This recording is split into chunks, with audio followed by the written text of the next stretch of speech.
Hello, I'm Reverend Muata Rasuli, the Senior Minister of the San Francisco Center for Spiritual Living, and this is your Black History Moment. Dr. Charles Drew is known as the father of the blood bank. Born June 3rd, 1904, he passed away April 1st, 1950. Renowned surgeon and pioneer of the preservation of the life-saving blood plasma.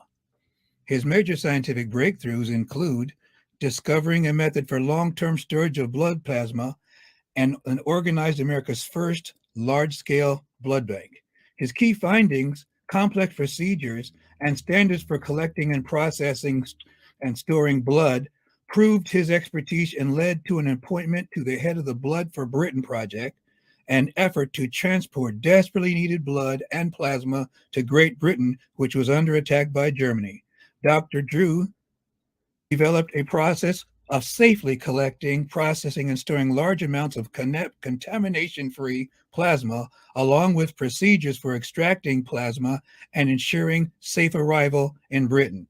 Drew later returned to Howard University, but was called back to continue supervising the Blood for Britain program. When the program ended in 1941, Blood for Britain collected 14,556 blood donations and shipped via the Red Cross over 5,000 liters of plasma saline solution to England.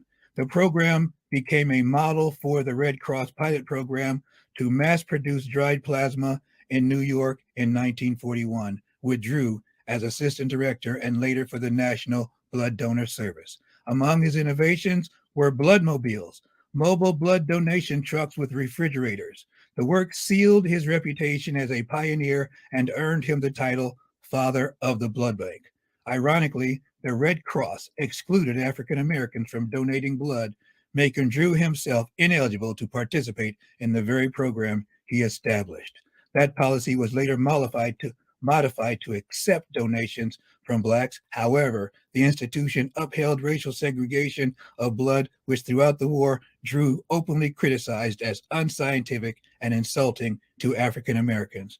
Charles Drew died tragically in North Carolina on April 1st, 1950, after falling asleep at the wheel while driving to a conference. He was given a blood transfusion at an all-white hospital, but succumbed to his injuries. It's important to note his death here because there is a great rumor about which says, and I heard it as a child, that he was refused blood by a white hospital. He refused attendance at a white hospital and died because he could not get the blood transfusion that he needed, which is false.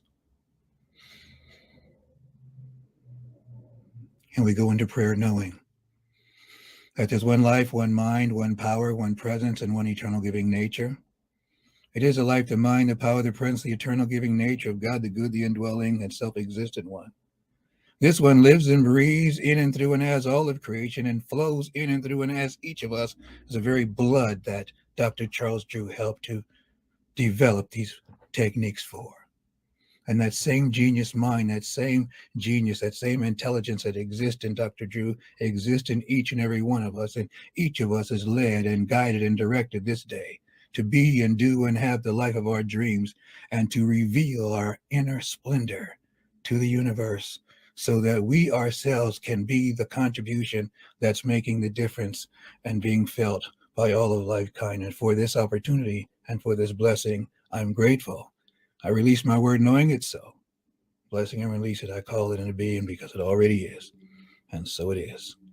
And amen. Thank you for joining us. Until next time, know that you're blessed in all you think and all you say and all you do.